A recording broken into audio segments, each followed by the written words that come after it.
Quick! Ah, yes, indeed.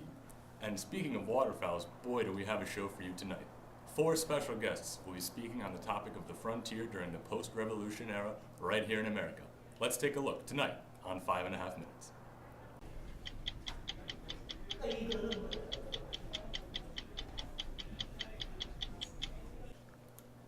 After the American Revolution, the definition of the frontier changed. Here in the studio, we have Misters Keblish and Lee, poetry expert and poet, respectively. Can either of you support this claim with evidence from William Cullen Bryant's piece, To a Waterfowl? Of course, the boundless sky and infinite land over which the bird flies is clearly a metaphor for the vast wilderness on the frontier that has yet to be conquered by man.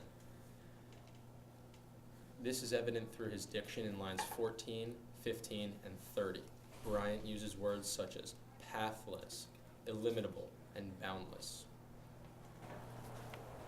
Well, Mr. Klebish, I gotta say you're wrong. I mean, you're a poetry expert, and I'm a poet, so I know what he means when he writes it. You just study poetry.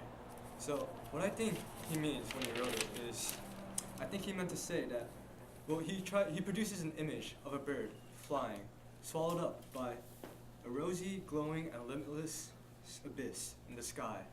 For, here's a quote, "Which glow the heavens with the last steps of the day, the abyss of heaven has swallowed up thy form."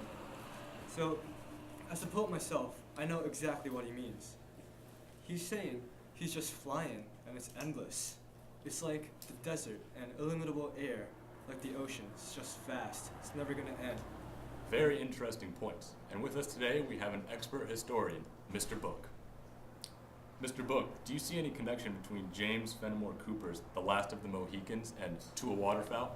As a matter of fact, I do. Both poems have repeated imagery of death.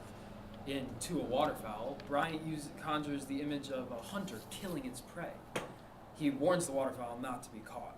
The line goes something along the lines of, vainly the fowler's eye might mark thy distant flight to do thee wrong.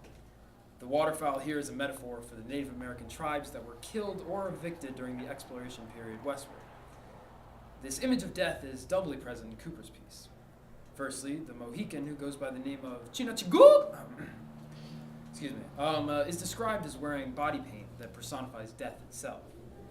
His body, which was nearly naked, presented a terrific emblem of death, drawn in intermingled colors of white and black.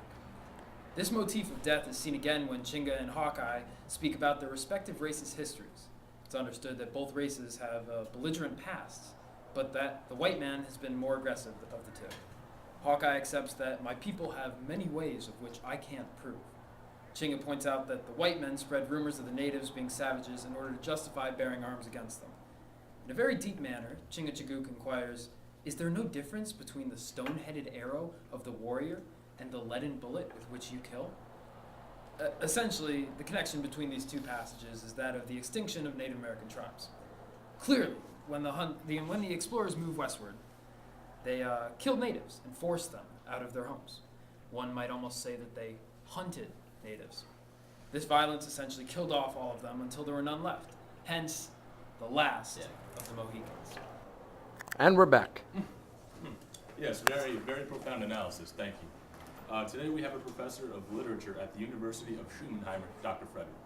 Dr. Frederick, what is your interpretation of the frontier at this point in American history? Well, if you read Bryant's poem really, really closely, it could clearly be seen towards the end that, I'm sorry to say, but the duck is trying to kill itself.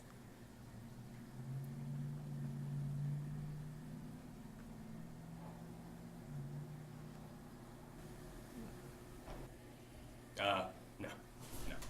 Well, it's 3:45. We get to leave. Thank you very much on another segment of 5.5 Minutes.